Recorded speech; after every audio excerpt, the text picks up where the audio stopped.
अगं शांते, कुठं निघालीस? माहेरी जाऊन येते. आत्ताच तर गेली होतीस ना? नवरा चांगला आहे तुझा? नुसता नवराच नाही तर सरकार बी चांगलंय माझं. चांगलं? ते कसं? बायकासनी एसटी बसच्या तिकिटावर 50% सूट आहे. अगं पण ही योजना बंद झाली तर आणि दुसरं सरकार आलं तर? म्हणूनच माझं मत भाजप महायुतीला. ते हाय तरच एसटी बसच्या तिकिटावर 50% सूट आहे. भाजप महायुतीला मतदान करा आणि विजयी करा. What is art without the muse? Many of Western art's most famous works are depictions of women. But who were these women? Do they have their own stories to share with the world? Hello and welcome to ArtMuse, a podcast that aims to reshape the ways in which we interpret well-known works of art by paying dues to the women whose images have been immortalized, but whose names and stories have been wrongfully overlooked.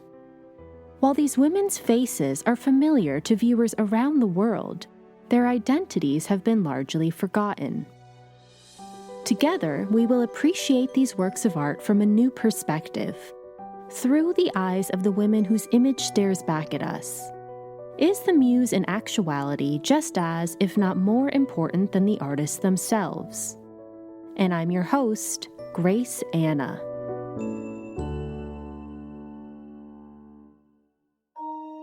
She could be seen strutting through Venice in the dark of night, with nothing but a fur coat on, barely covering her naked body. As she circled Piazza San Marco and winded along the Grand Canal, onlookers gasped when they noticed her nighttime companions, two cheetahs donning bejeweled collars, whom she walked on equally decadent leashes. As she returned to her personal palazzo on the canal, one might hear the hiss of her boa constrictor or the howling of her monkeys. Once described as beautiful as a black panther and also as dangerous, this mysterious woman was one of the wealthiest and most outlandish characters in all of the 20th century.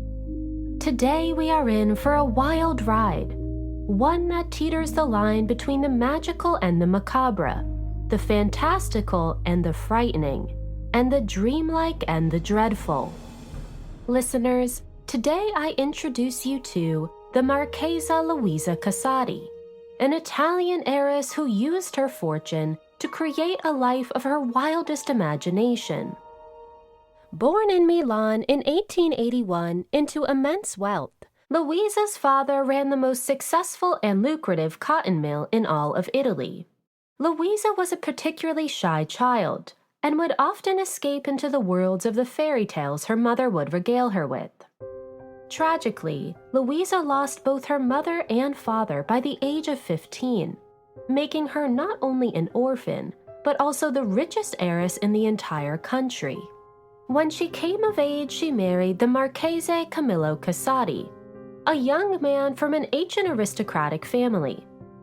But Luisa, who had a natural repulsion for the mundane, had little interest in marriage.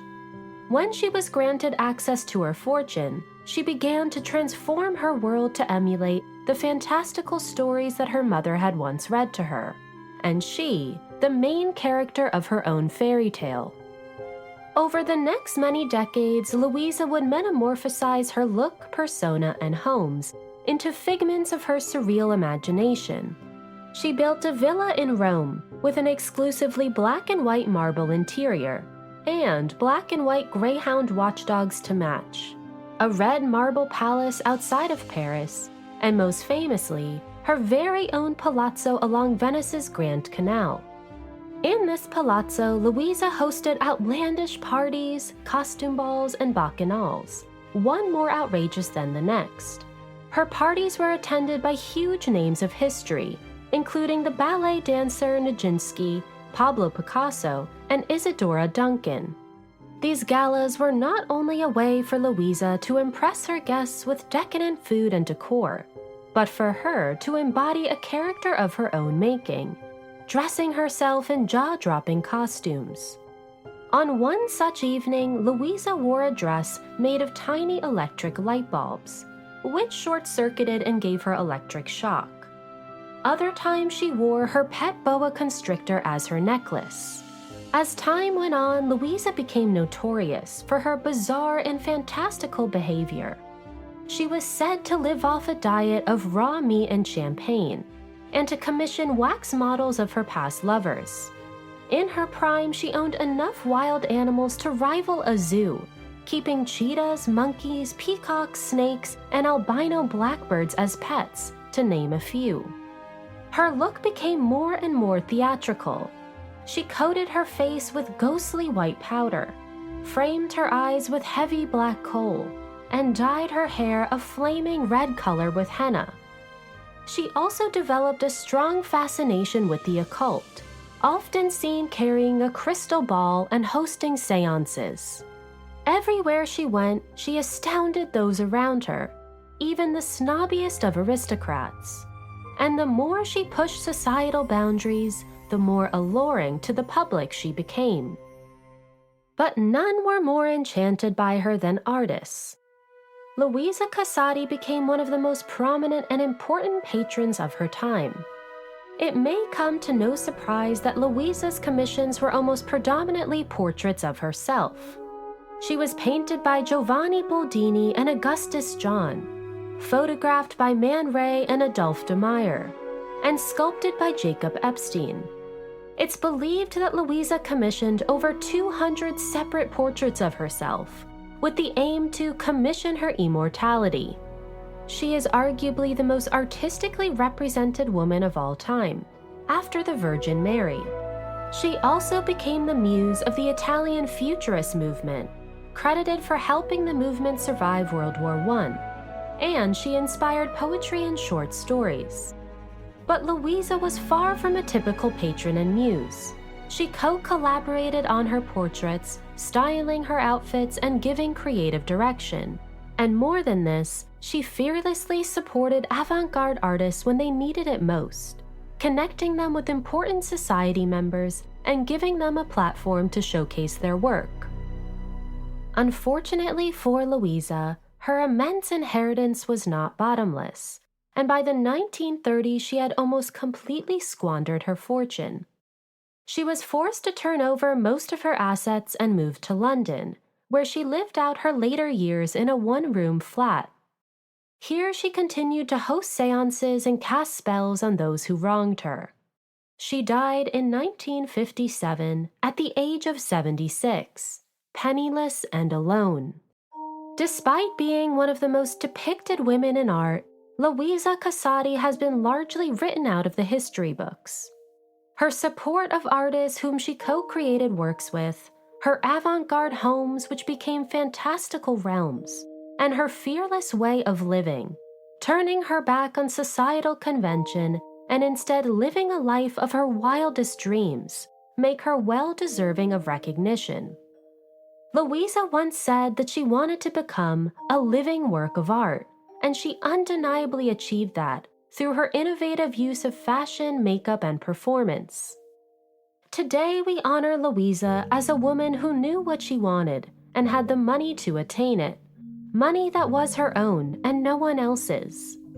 Despite owning cheetahs and snakes, Luisa herself was perhaps the most dangerous one of them all, a bold and lion-hearted woman who lived a life of her own making, a life in which she was never dependent on a man.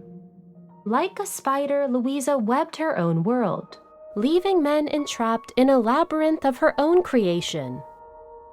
So without further ado, I welcome you into the fabulous world of the Marchesa Luisa Casati. Luisa Adele Rosa Maria Amann was born on January 23, 1881, in the city of Milan. Her father, Alberto Amann, was born in Verona to Austrian parents. They had relocated to Italy to develop a textile business, and Alberto's father was a successful yarn merchant. It was clear from an early age that Alberto inherited his father's knack for business, and he eagerly learned every trick of the trade. When he came of age, Alberto moved to Milan to start his own cotton business, which he opened in 1875. Though he took what he learned from his father with him, Alberto also saw that the industry was in desperate need of modernization and began to run his business in innovative and revolutionary ways. He utilized brand new technology from England, which significantly streamlined the production process and established humane practices and conditions within his own workforce. His textile plant was the first in Italy to provide his employees with insurance funds and pension plans, and his workers were known to have an exceptionally high standard of living.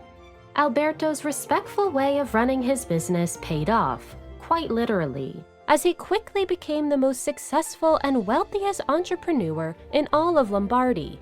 He eventually founded the guild which oversaw Italy's entire cotton trade and was given a title by King Alberto I out of recognition of his success. Luisa's mother, Lucia Bresci, was born in Vienna to an Italian father and Austrian mother. We do not know what brought Lucia to Milan, or how she and Alberto met. We do know that Lucia was extremely beautiful, and that she was a social and artistically inclined young woman. She and Alberto were married in 1879, and together enjoyed the many perks of Alberto's lucrative business. The couple had a house on the cotton mill grounds, 2 lavish apartments in the city of Milan, a house in Monza which King Alberto I frequented, and perhaps most notably, a Grecian-styled villa nestled in the Alps near Lake Como. It was within these extremely privileged circumstances that Luisa was born. Luisa was the younger of 2 daughters.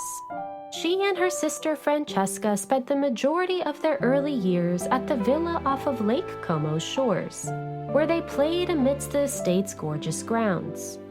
Attended to by a governess at their home, Luisa and Francesca experienced an extremely isolated childhood.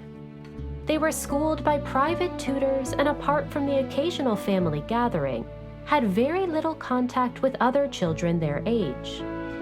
But this did not seem to bother the almost painfully shy young Luisa. From an early age, Luisa was severely withdrawn. She refused to speak to anyone outside her immediate family and evaded eye contact. When guests visited their home, Luisa would stubbornly give them the silent treatment and slink away to the corner of the room. Instead, Luisa found company within the confines of her own creative mind. Luisa's particular fascination with the arts was clear, even in her early years. She would spend her afternoons cozied up in her own nook, reading her mother's art books and magazines and copying her favorite images on paper. Completely self-taught, she began to devote herself to a daily drawing practice. If not drawing the images she found in books, then drawing members of her family. Though Luisa refused to socialize with her parents' guests, she found them the perfect drawing subjects and would often secretly sketch them from her hiding places. She would beg her mother to take her to Milan to visit the Palazzo di Brera, a museum filled with works by the great Italian masters, or Da Vinci's The Last Supper. As she looked at these works, she was drawn into each of their painted worlds, her imagination exploding with inspiration. Despite her parents' concern that she was unusually withdrawn, Luisa herself was perfectly content within the active world of her make-believe. When she wasn't drawing, she would sneak into her mother's closet with her sister to play dress-up, trying on different dresses, hats, and makeup, and playing different characters to match. Luisa was especially attached to her mother, and we can imagine she felt a sense of safety swimming in her mother's clothes. Luisa's mother was extremely attentive and loving towards her, and had a particular fondness for her shy daughter. Throughout her life, Luisa would often recall affectionate afternoons spent together reading books and magazines. She would stare at her mother's creamy skin and vibrant eyes adoringly, and wiggle her fingers into her mother's bouncy curls. Each night, she looked forward to her mother's bedtime kisses. As Luisa later remembered, her lace jewels and pearls brushed against my face and mingled with the scent of her perfume. her mother encouraged and supported Luisa's natural artistic talents, taking her to museums and discussing their favorite pieces. And on special occasions, she took Luisa to the opera, where they together admired the dramatic costumes and performances. But her favorite activity was listening to her mother's fairy tales. Luisa would cling to every word of these childhood fables, and they left an indelible imprint on her young mind. These stories were more than just a way for mother and daughter to bond, but for Luisa to escape into their magical worlds that ignited her wildest imagination. Unfortunately, these fairy tales were also a way for the young Luisa to carry the memory of her mother, who would tragically meet her end far too soon. In the spring of 1894, Luisa was looking forward to a family vacation in Turin. Before they could leave, her mother and father were called to Florence for business. On this ill-fated trip, Luisa's mother contracted the deadly influenza virus, rampant across Europe. She died a painful and rapid death just a few hours later, at the mere age of 37. Luisa, who was anxiously awaiting her parents' return, instead received the shocking news that her mother had unexpectedly passed away. She wasn't even able to say goodbye to the person who mattered most to her. At just 13 years old, Luisa was motherless. How did Luisa feel as she received the earth-shattering news that her mother had passed away? That the person she idolized and loved more than she could express in words was gone within the blink of an eye? That she would never again feel the warmth of her goodnight kiss or hear her soothing voice read her favorite bedtime stories? To Luisa, the idea that her dear mother could be gone was almost inconceivable. Her mother had been her guiding force, the one she trusted most to open up to, and the only one who saw and supported her creative mind. While she watched her mother be buried in the family mausoleum, she knew that a piece of her own heart would be buried with her. As we will see, Luisa would never get over her mother's unexpected death, and would spend the rest of her life and fortune burying her grief, trying to bring the fairy tales her mother had once told her to life. In the aftermath of her mother's death, the already withdrawn Luisa retreated even deeper into her own shell. With her father often away on business, Luisa spent most of her time alone or with her sister Francesca. But just 2 years later, tragedy would strike again. In July of 1896, Luisa's father Alberto suddenly died at the age of 49. It is believed that his work at the cotton mill was so demanding and stressful that he overworked himself to death. And so, at just 15 years old, Luisa and her sister had become orphans. And more than this, the richest heiresses in all of Italy. They each received half of the shares of their father's cotton business, as well as his lucrative inventory of stocks, and their parents' several properties. They were taken in by the care of their uncle, who looked after them at the family estate near Lake Como. Without her mother's protection, Luisa would soon feel the pressures of having to act like a proper young lady. Although still unbearably shy, she was no longer allowed to slink away into her own quarters and was forced to socialize. Her uncle's expectations became increasingly suffocating, and she had to find her own ways to cope with her new reality. She became an avid horse rider, often feverishly galloping around their estate, and she took up tennis. But it was also around this time that Luisa first developed an interest in the occult. Any chance she could, she devoured books on magic and mysticism. We can imagine, after losing both her parents within such a short span of time, that she found solace in the idea of an afterworld.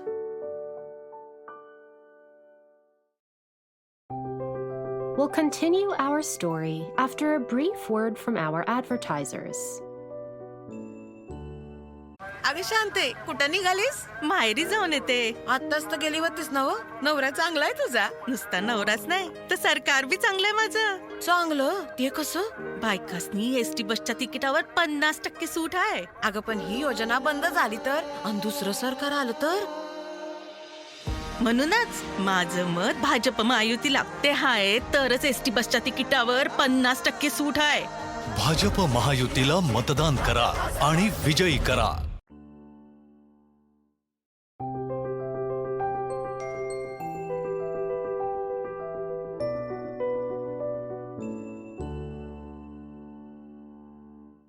Welcome back, listeners. Now let's dive back in.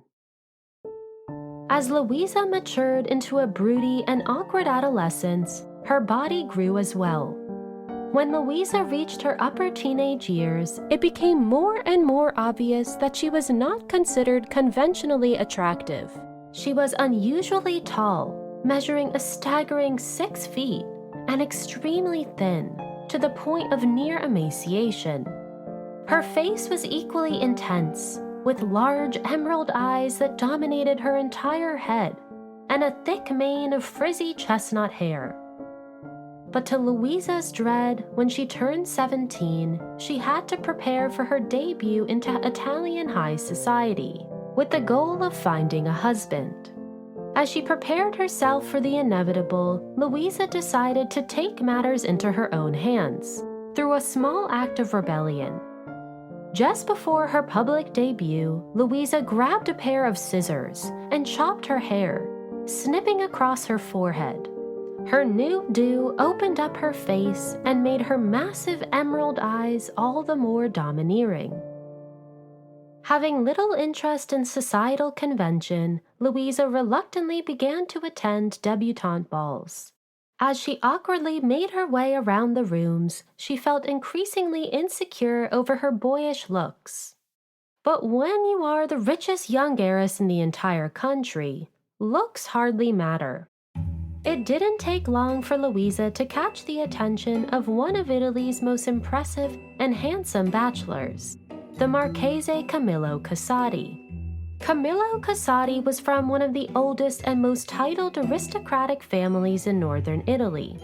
At just 22 years old, he was already an accomplished military man, serving as a lieutenant in the 2nd Cavalry Reserve.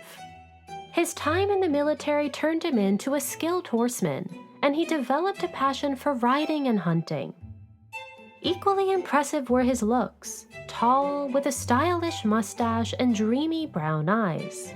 With charm to match, Camillo likened the perfect suitor. How did the awkward Luisa feel when she realized that the biggest catch of the season was interested in her? Was she flattered, nervous, or completely indifferent? When she felt his gaze upon her, was she filled with butterflies or dread? Luisa's early feelings towards Camillo are unknown, but we can imagine that the idea of marrying anyone made her skin crawl. Their union was almost certainly orchestrated by their respective families.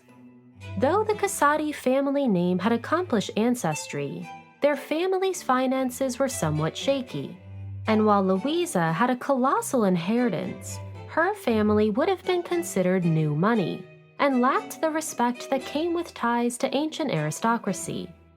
In short, Camillo could offer prestige and Luisa wealth, and the two soon entered into a traditional courtship. As the century turned and the year 1900 began, Luisa turned a new chapter of her own life, the end of her childhood and the beginning of her life as a married woman. By January of 1900, Luisa and Camillo became engaged and were officially married on June 22nd. Their marriage gave Luisa the official title of Marchesa, meaning noblewoman. She moved in with Camillo into the Villa Casati, a gorgeous estate north of Milan. Luckily for Luisa, Camillo proved to be a relatively undemanding husband. He spent most of his time on hunting trips and was always even-tempered, expecting very little of his new wife. But Luisa did have to accompany Camillo on social outings, and it was no longer acceptable for her to slink away in silence. She had to force a smile, politely nod, and partake in conversations as best she could. We can only imagine how unnatural these gatherings must have felt for Luisa. We get a sense of her discomfort from a photograph taken in her early marriage. Here, Luisa leans against a pedestal and stares vacantly into the distance. She looks detached, almost to the point of dissociation. To her left is a statue of a roaring lion. The stark juxtaposition between the dramatic lion and the demure Luisa is unsettling. It is almost as if the statue represents her inner soul, roaring at the top of its lungs. Luisa would also have to partake in another activity, going to bed with Camillo. Being sexually involved with Camillo was not something that Luisa seemed to have particularly enjoyed. But though her husband expected little of her, he did expect an heir. When Luisa was only 20 years old, she became pregnant with her first and only child. She gave birth to a baby girl on July 15, 1901, whom she named Christina. Like marriage, motherhood did not come naturally to Luisa. She seemed to lack nearly all maternal instincts. Sadly, she must have been somewhat relieved to leave her newborn in the hands of a wet nurse and nanny. As we will see, Luisa never seemed to grow into motherhood, and would maintain a distance relationship with her daughter for the rest of her life. While marriage and motherhood felt foreign to Luisa, the world of the occult felt as natural as could be. Luisa's fascination with mysticism continued into marriage, expanding her knowledge of witchcraft, seances, and telepathy. Luisa was lucky that at the time spiritualism was trendy amongst the upper classes.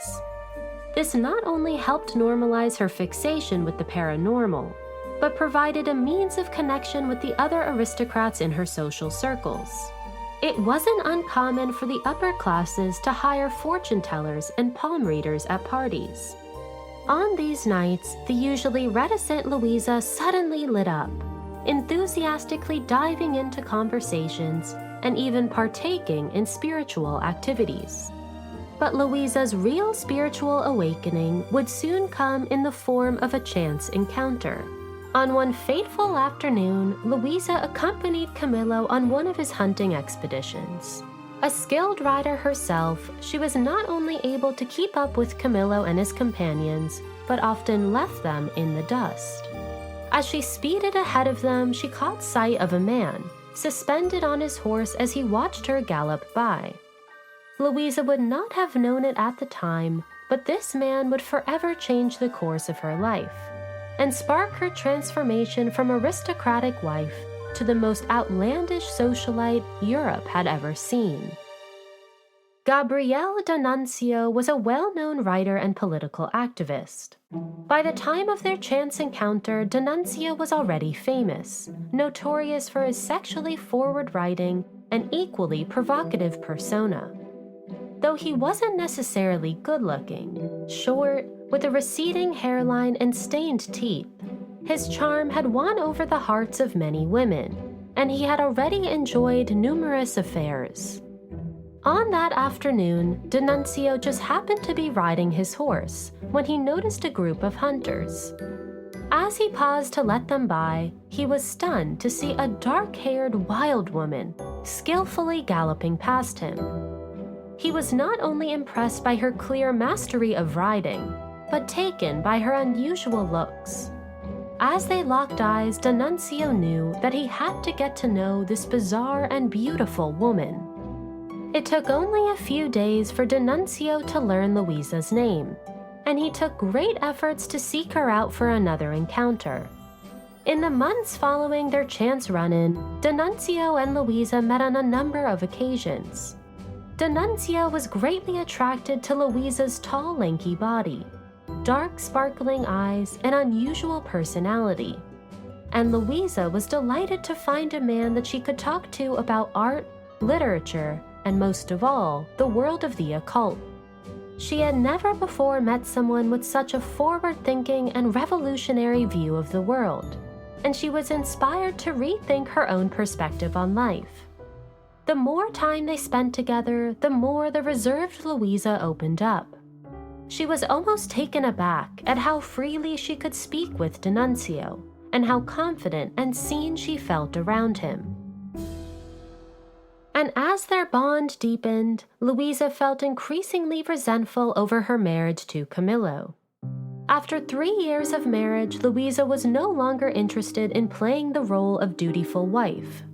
She found married life suffocating and stifling, and grew tired of maintaining their home while Camillo spent most of his time away on hunting trips. She was also more and more aware of the fact that their finances were largely dependent on her inheritance, and that she was contributing significantly more money than he.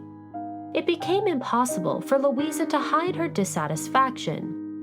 She channeled her frustrations into horse riding, and could often be seen furiously racing around their estate. Sensing her unhappiness, Camillo spent even more time away, leaving Luisa all too often alone and disgruntled. Luisa took solace in the moments she could spend with D'Annunzio. As their relationship strengthened, Luisa's confidence in her own creative abilities grew. D'Annunzio encouraged her to foster her own artistic talents and to live more independently and authentically. He inspired her to return to the world of her imagination and to bring that world into her reality. For in Luisa, D'Annunzio recognized immense creative potential. The more time they spent together, the more surprised he was at her ability to one-up his own outrageous ideas and behavior. He later recalled, "She knew how to appear incredible. She was, in fact, the only woman who ever astonished me." Luisa began to inspire D'Annunzio's writing, and characters uncannily similar to her appeared in his new short stories. They seemed to unleash a boundless creative force within the other, D'Annunzio sparking Luisa's desire to chase the fantastical, and Luisa inspiring D'Annunzio to explore novel and exciting means of storytelling. It was only a matter of time for their growing feelings for each other to turn physical, and they soon began an official affair. While Camillo was off on hunting escapades, D'Annunzio would sneak into the Villa Casati, where he and Luisa would spend weeks at a time entangled in their romance. While infidelity was hardly uncommon amongst the upper classes, it was unsurprisingly far more acceptable for a man to take a mistress than a woman to take a lover. When word spread of their affair, their social circles overwhelmingly sympathized with Camillo and turned their nose up at Luisa in disgust. But Camillo himself seemed to turn a blind eye to Luisa's infidelity. This was likely for a number of reasons. To start, he was financially dependent on Luisa and knew that they needed her money to fund their life. And with Luisa busying herself with D'Annunzio, Camillo had more freedom to indulge in his love for hunting and horse riding. There's also the possibility that Camillo was enjoying his own affairs. Whatever his exact reasoning was, Camillo was unusually tolerant of Luisa's antics. And her antics would only get more and more outrageous.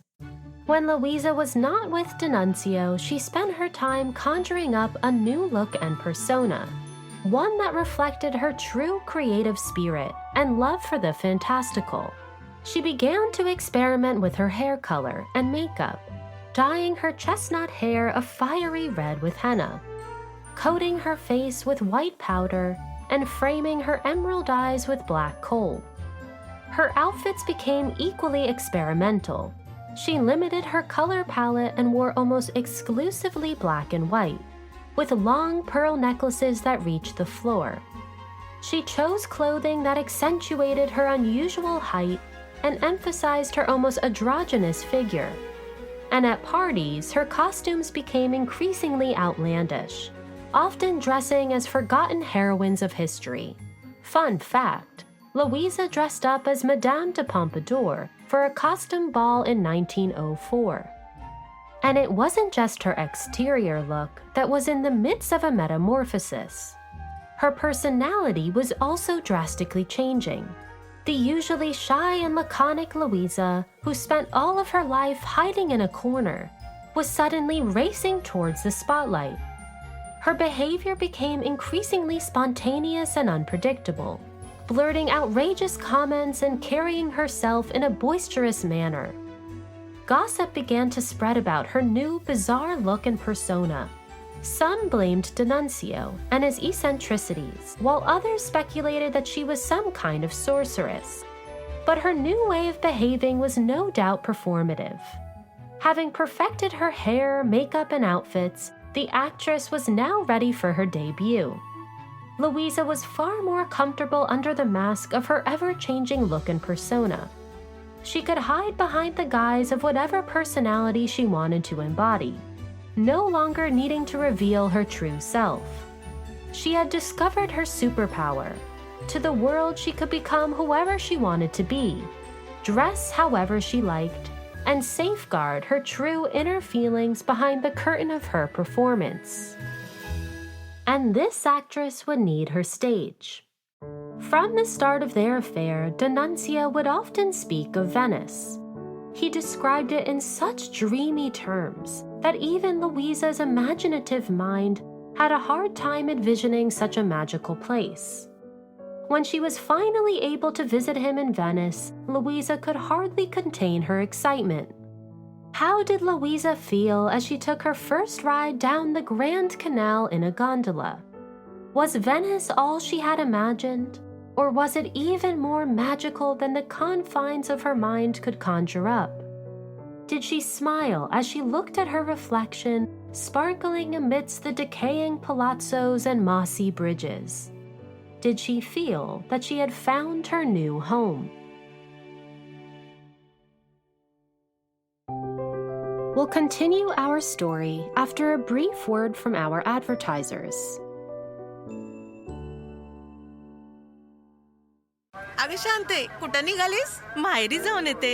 आत्ताच तर गेली होतीस ना हो? नवरा चांगला आहे तुझा? नुसता नवराच नाही तर सरकार बी चांगलंय माझं. चांगलं? ते कसं? बायकासनी एसटी बसच्या तिकिटावर 50% सूट आहे. अगं पण ही योजना बंद झाली तर आणि दुसरं सरकार आलं तर?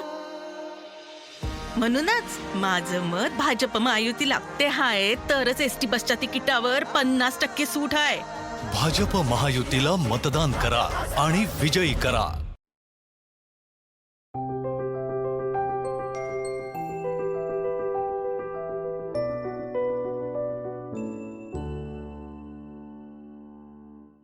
Welcome back, listeners. Now let's dive back in.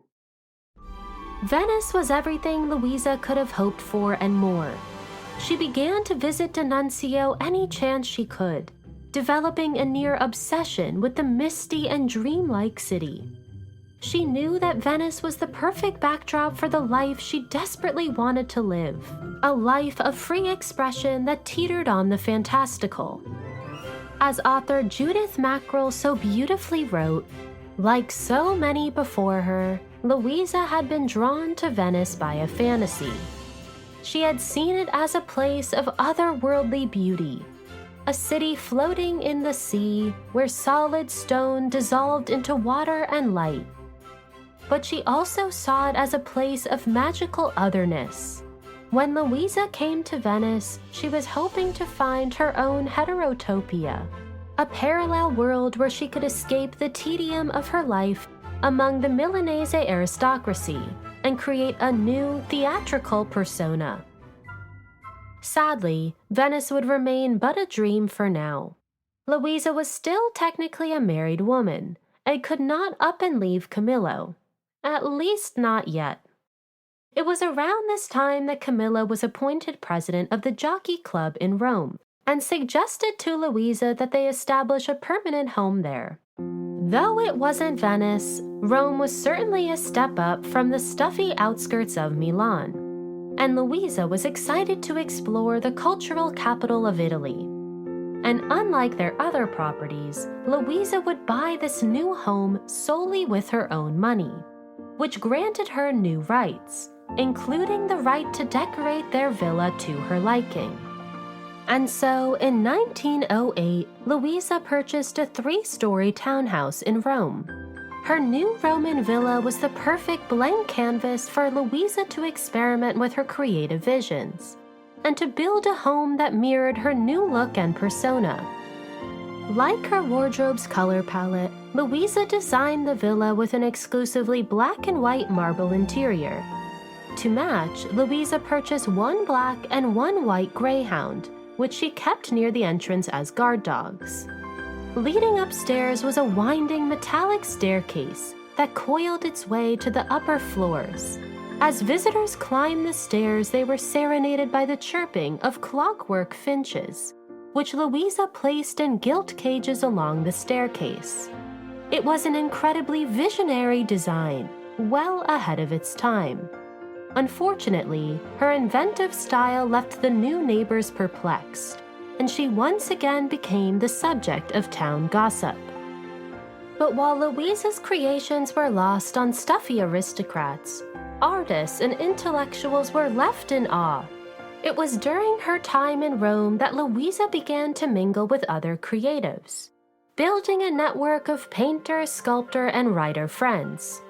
She often entertained gatherings where artists could speak freely about their work, and she could move freely amongst them. Though seen as a pariah amongst the upper classes, Luisa was thrilled to be so accepted by these creative circles. In time, she wanted to do more for these artists than just host parties. She realized that with her bottomless budget, she could become an important patron, supporting artists through her commissions. She also realized that these commissions could be a valuable opportunity for her to reinvent herself, not just in life, but on canvas. And thus was the start of Luisa's lifelong quest to immortalize her image through commissions of her own portrait.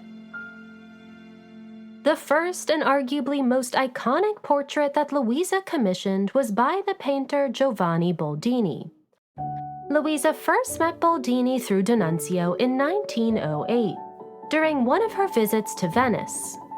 By the time of their meeting, Boldini was already an established portraitist, painting iconic figures such as James McNeill Whistler and Giuseppe Verdi. Luisa knew that to be painted by Boldini would mark her own status amongst the creative talents of her time. But Boldini was notoriously selective over who he painted, and Luisa would have to impress the artist enough for him to agree to paint her. Luckily, Boldini was immediately taken by Luisa. He had never before seen a woman with such an unusual face, inventive style, and captivating behavior. When he returned to his studio, he immediately began to sketch her, and soon after proposed that he paint her portrait. Boldini worked out of a studio in Paris, and so in 1908, Luisa planned an extended stay at the French capital to sit for her portrait. Temporarily moving to Paris meant leaving behind her domestic duties, as well as her husband and daughter. Sadly, because Camilla was also often away on hunting trips, this meant that little Christina was under the primary care of a governess, abandoned by both of her parents. But Luisa would not let family obligations get in the way of her chance to be immortalized by one of the best portraitists of her day. She was ready for her big debut on canvas, and Boldini for his next greatest masterpiece. Luisa excitedly arrived at Boldini's studio in Paris, offering a hefty fee of 20,000 francs to ensure that her portrait was nothing short of remarkable. On her first day of sitting, Luisa strutted in, garbed in a flamboyant black satin dress with an imposing purple brooch and feathered black hat to match. She brought with her her pet black greyhound, which not only complemented her dress, but was wearing an equally bold mesh collar. While most sitters came dressed in simple pastels, Boldini was taken aback by Luisa's dramatic outfit, and more so, the brazenness it took for her to wear it. But Luisa had a vision. She had carefully selected an outfit daring enough to represent her own fearless spirit, and she wanted the world to see just how audacious she was. Luisa posed for Boldini over the span of a few weeks. Over the course of their many sessions, Luisa and Boldini became good friends, genuinely enjoying each other's company. In fact, Luisa had such a great time in Paris that she refused to return to Rome, even after Boldini no longer needed her for sittings. She did not go back to Rome until early 1909, testament to not only how wonderful her time was in Paris, but also the deteriorating state of her marriage and her indifference to being a mother. In Paris, she was free to explore her creative ambitions, untethered by her responsibilities as wife and mother. Unfortunately for Luisa, she did not stay long enough in Paris to see her portrait exhibited at the Salon that spring. In this portrait, we see a confident Luisa dressed in her black gown, her copper hair poking out of her large black hat, which blends in with the extravagant fur wrapped around her neck. Her humble steed, the elegant black greyhound, stands to her front, ever ready to protect his master. Boldini has captured Luisa with buoyant and loose brushstrokes, giving a vibrancy that makes the painting feel alive. Amidst the swirling strokes, there is one point on the canvas that is intensely fixed: Luisa's dark and brooding eyes.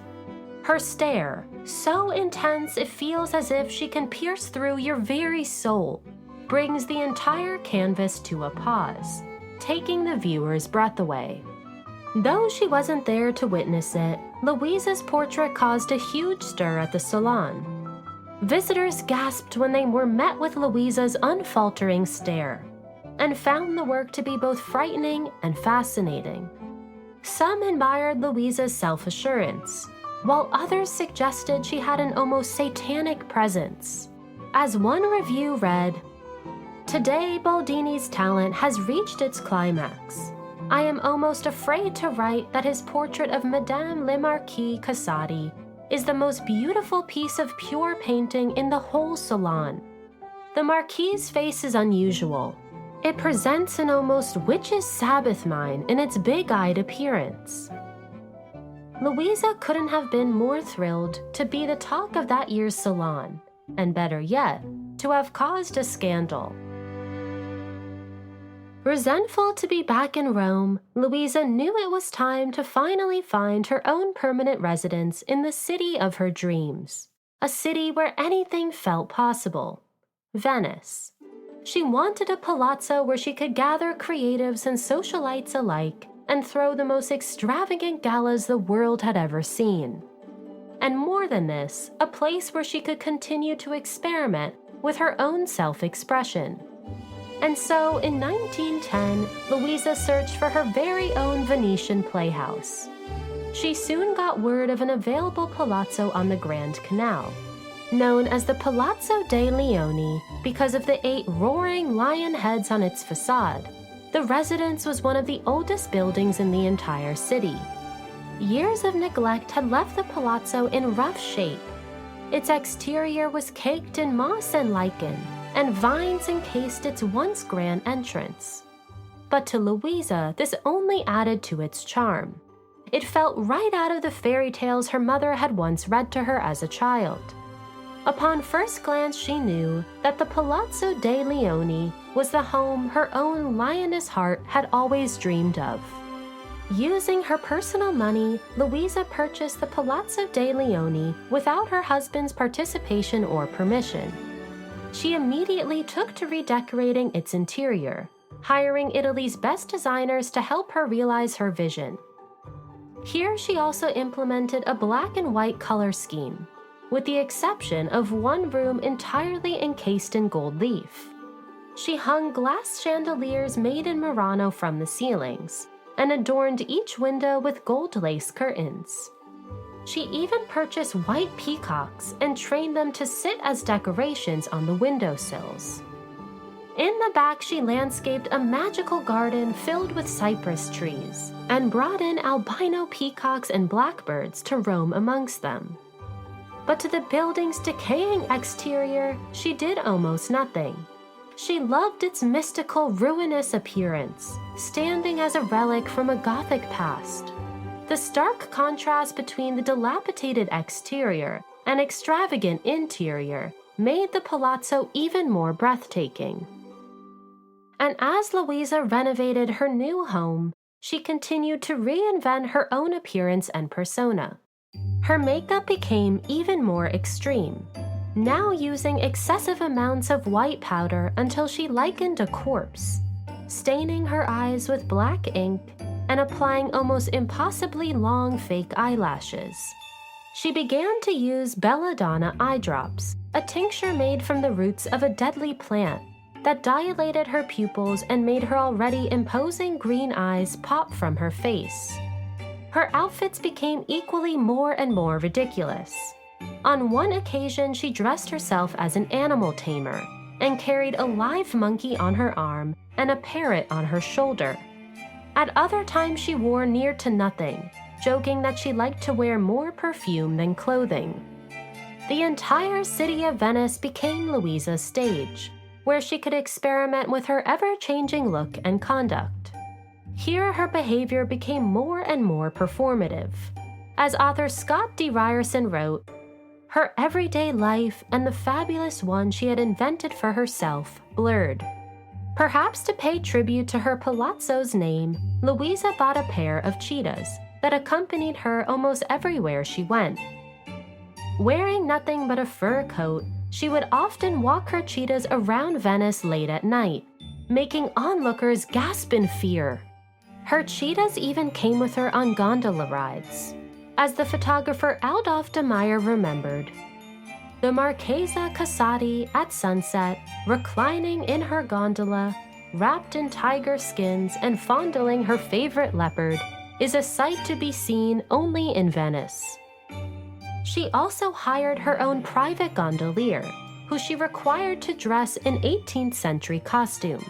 Garbed in a velvet suit, waistcoat, and powdered wig, he would steer Luisa down the canal on her fur-lined gondola, as she lounged under a parasol made of peacock feathers.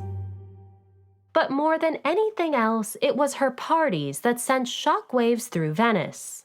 The galas, costume balls, and masquerades that Luisa hosted at her palazzo would eventually bring international recognition and deserve a place in history as some of the most extravagant and outrageous events of the 20th century.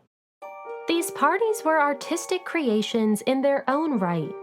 They took meticulous preparation and inventive conception, each event creating a mythical world that attendees could explore for the evening. Many of her parties had themes like Arabian Nights or the Renaissance. Others showcased her wild animals, and all were mind-boggling spectacles. As author Judith Mackrell beautifully wrote, in place of the gloomy, marbled typical entrance hall was a gold-colored salon, shimmering with mirrors and noisy with the chatter of caged monkeys and parrots. Beyond the salon lay an overgrown garden, in which white peacocks, pedigree greyhounds, and a semi-tame cheetah roamed among gold-painted statues. As waiters in richly dyed brocade served flutes of champagne, as a jazz band played ragtime and tango, the world Luisa had created in her palazzo that night was as elaborate, as flamboyant a meeting place of East and West as the history of Venice itself. Word soon spread of Luisa's parties across Europe, and socialites, royalty, and artists alike clamored to get an invitation. Her guests included Persian and Russian princes, the famous composer Giacomo Puccini, and the ballet dancer Vaslav Nijinsky. But none were as important as the hostess herself. For each event, Luisa prepared just as an actress behind the stage. She dressed herself in extravagant outfits, often wearing wigs and masks, and on some evenings even changed her costume several times. For her most epic party to date, a giant Baroque-themed masquerade that she threw in Piazza San Marco, Luisa made a grand entrance by boat, floating into the piazza from the Adriatic Sea, and followed by a fleet of gondolas carrying an entire orchestra behind her. As she stood on her boat with her pet cheetahs at her side and lit by countless lanterns, Luisa looked like a modern deity. Perhaps feeling the constant need to outdo her latest outrageous antic, Luisa's habits and behavior became increasingly more absurd. She acquired so many exotic animals that the Palazzo de Leoni rivaled actual zoos. She owned primates of different breeds and sizes, various large felines, and a massive boa constrictor, developing a particular obsession with snakes. She would bring her boa constrictor and cheetahs with her on trips, and even requested that hotels bring her live rabbit for her to feed to them. She kept psychics and sorcerers on hand as house guests, staying with her for months on end, and collected spell books bound with human skin. She also began to commission wax replicas of herself, which she would dress up in outfits identical to her own. She was known to sit next to her wax figures at dimly lit tables and challenge her dinner guests to differentiate between herself and her replica. She took her wax figures with her on rides in her Rolls-Royce and even hired a servant for them.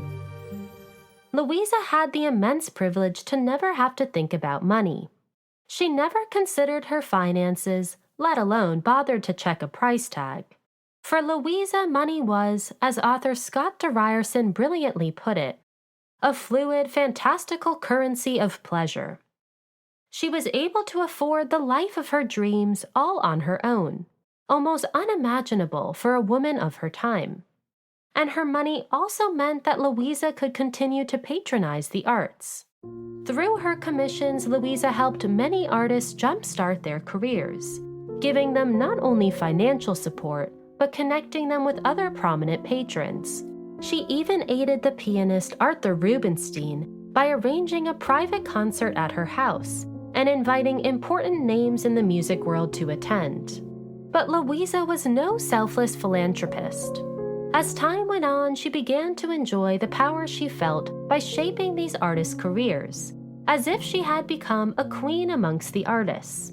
She also wanted to build her collection of her own portraits. Over the next few years, Luisa traveled all around Europe, commissioning various artists across the mediums to capture her image. It was as if she wanted to create an artistic record of her own life, each work recording a different version of herself. Between the years of 1912 to 1920, Luisa commissioned more portraits than we could possibly recount within the parameters of this episode. Today we'll share some of these standout works and have the full list of Luisa's portraits on ArtMuse's website. In 1912, Luisa was introduced to the prominent fashion photographer Baron Adolf de Meyer while he was vacationing in Venice. With his photographs featured in magazines like Vogue, de Meyer had recently been gaining commissions for portraits from Europe's upper classes. When Luisa saw her chance to have her own, she jumped on the opportunity. In de Meyer's photograph, Luisa glares at the viewer with an intense, unfaltering stare. Her dark magnetic eyes almost seem to be casting a spell upon us. She rests her face on her hands, her fingers decked in large pearl rings. Coiled around her neck is a mink scarf, testament to her flawless style. Here, Luisa's potent presence is nothing short of beguiling. As an early review wrote, among the portraits of individuals, that of the Marchesa Casati is perhaps the most remarkable photograph in existence. This sober, almost weird portrayal of a very intense personality is vibrant with life and character.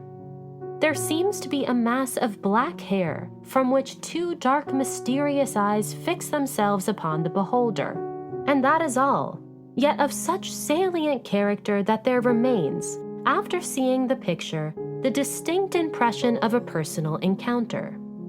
A few years later, Louisa met the Fauves painter Kees van Dongen while on a trip to Holland. The Fauves were a group of artists that painted with vivid colors, preferring to use yellows, reds, and greens. Louisa was immediately intrigued by Van Dongen's work and approached him for a portrait. And it wasn't just a portrait Louisa was interested in. Over the next 7 years, Van Dongen would paint multiple portraits of Louisa, while the two embarked on a steamy affair. In each of these portraits, Louisa, whom Van Dongen affectionately called his naked sorceress, is portrayed as a sultry and enchanting femme fatale. In one, Louisa wears nothing but a pearl necklace, holding a transparent shawl that brushes against her thighs. Her greyhound to her side, Louisa looks at her own reflection, with a confident smirk. In another, Louisa stands with her hand over her heart, looking out at her private gondola. Her fiery red hair shoots out of her head like bursting flames, while her eyes, thick with kohl, resemble ashes. She perches outside of her Venetian palazzo like the lion statues upon its facade, ready to protect her lair at all costs. Louisa was also a crucial supporter of the Italian Futurist movement. Founded in 1909, the Futurists believed in the technologies and machinery of the future. Using found material like metal, rubber, and cardboard, the Futurists made art highlighting modernity. Louisa believed in their innovative vision, and through World War I supported them in a number of ways.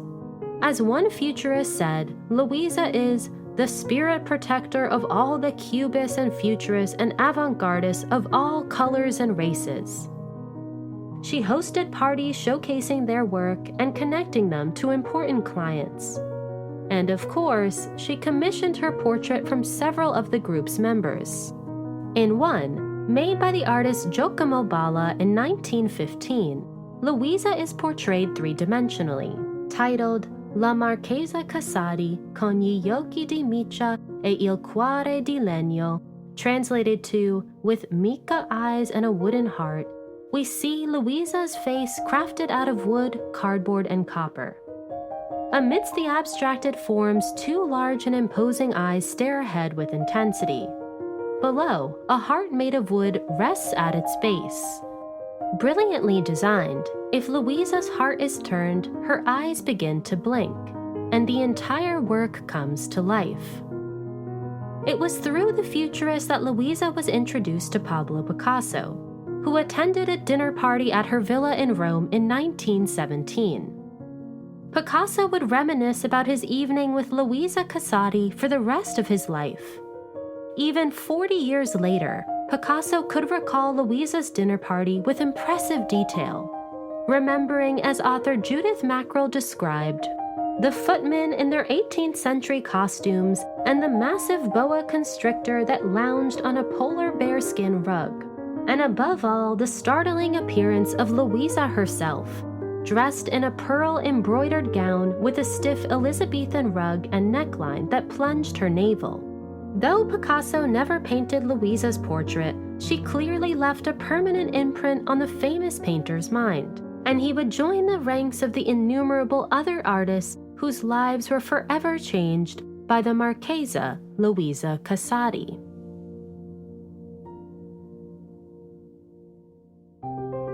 I hope you have enjoyed part 1 of our 2-part episode on Luisa Casati. We will finish Louisa's story and honor her immense legacy in part 2 of this episode. I have included images, resources, and suggestions for further reading on the ArtMuse website and Instagram. ArtMuse is produced by Kula Production Company. Today's episode was written by me, your host, Grace Anna. Stay tuned as I continue to share the stories of the women behind some of the world's most important works of art. Until next time, bye for now.